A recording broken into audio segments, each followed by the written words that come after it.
All right, so let's just dive right in. We're going to go back to 1977 to a place that was about as ordinary as you can get until, well, it wasn't. This is the story of a haunting that became one of the most documented and honestly one of the most debated paranormal cases in modern history. So, where does all this kick off? Right here, Enfield, North London. Now, I want you to get any idea of a creepy, gothic mansion out of your head. Nope, this is a normal, working-class neighborhood. We're talking a regular council house, the kind of place that's supposed to feel completely, totally safe. And it all starts so simply, with two young sisters, Janet and Margaret Hodgson, telling their mom their beds are shaking. And, like any parent, she probably thought, okay, kids, bedtime antics, knock it off. But what happened next would completely shatter that sense of normalcy and challenge everything they knew. And that really is the question at the heart of this whole thing. Because this story, it's so much more than a few bumps in the night. It's about a family's home, their safe space, seemingly turning on them, with dozens of witnesses documenting the chaos for the whole world to argue about. So let's meet the family caught right in the middle of this storm and take a look at the one night that just turned their entire world upside down. So here they are, the Hodgsons. You've got Peggy, a single mom, just doing her best to raise 4 kids. And I want you to remember one name in particular, Janet. She's 11, and pretty soon, she's going to become the absolute focal point for everything that's about to unfold. So the night after the bed started shaking, it escalated, big time. Peggy hears this huge crash upstairs. She runs up and sees this massive, heavy chest of drawers has slid across the room, blocking the door. And when she shoves it back into place, she feels something shove it right back. That's it. That's the breaking point. She grabs the kids and they bolt from the house. Now, this is a game changer. The police get called and one of the officers, WPC Carolyn Heaps, she witnesses a chair move, all by itself. And listen, this isn't just some story she told her friends later. This quote is from her signed legal affidavit.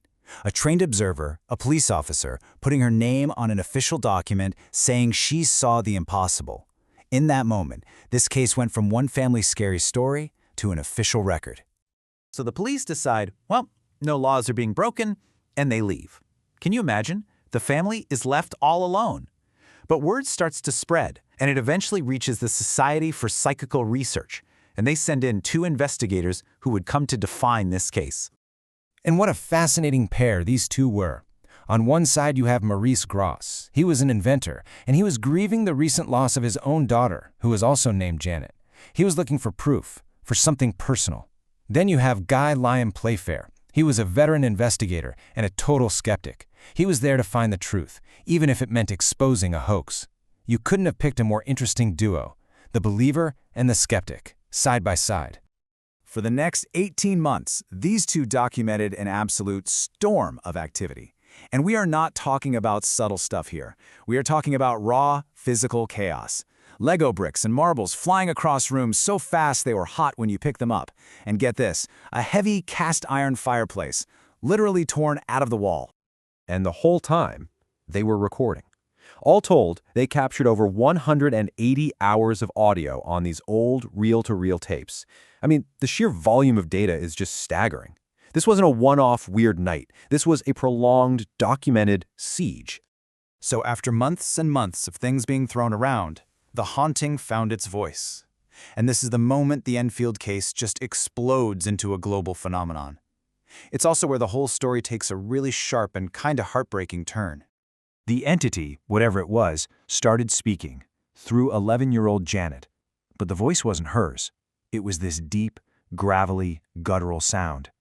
Vocal experts later said it would be almost impossible for a child to produce that sound for long.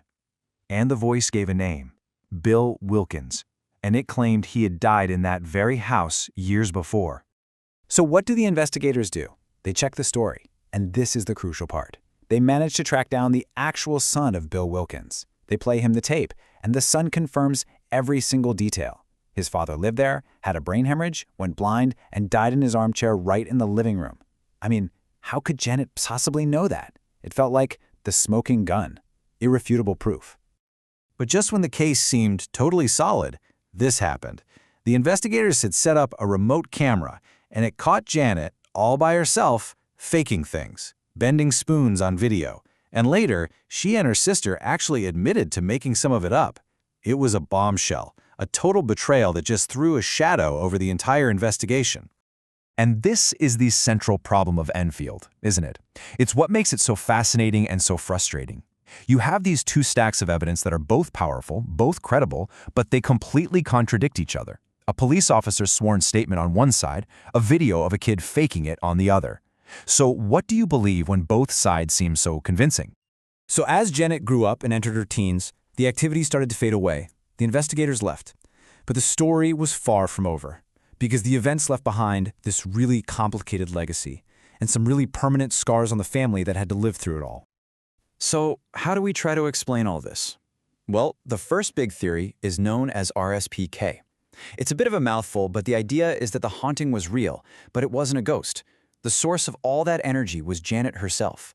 It suggests that all the emotional stress of being a teenager was unconsciously projecting outwards as raw physical energy. This could explain the sheer force, the fireplace being ripped from the wall. The energy was real, but its source was human. The second theory is purely psychological. It reframes the whole thing as a profound cry for help. I mean, remember, these were young kids dealing with their parents' recent divorce. Then, suddenly, these two kind men, Gross and Playfair, show up and give them constant attention. From this perspective, catching Janet faking something, it isn't necessarily proof the whole thing was a lie. It might just be a kid desperate to keep those new father figures around, a performance born out of trauma. Maybe the best summary of all came from Janet herself many years later. She estimated that maybe 20% of the stuff that happened, they faked. Sometimes to test the investigators, sometimes because they felt pressured. But that still leaves 80%. 80% that she maintains to this day was absolutely real and totally terrifying.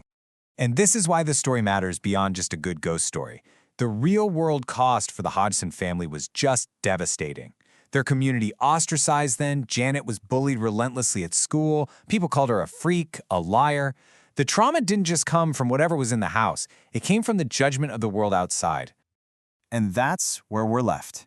The true horror of Enfield might not have been a ghost after all. Maybe it was the ambiguity, the not knowing that it left behind. The family was just trapped, never fully believed as victims, but never fully condemned as liars. And that leaves us with a question that is, maybe, more haunting than any ghost could ever be. And so, another chapter closes. For more journeys into history's forgotten files, please like and subscribe. Your next story awaits.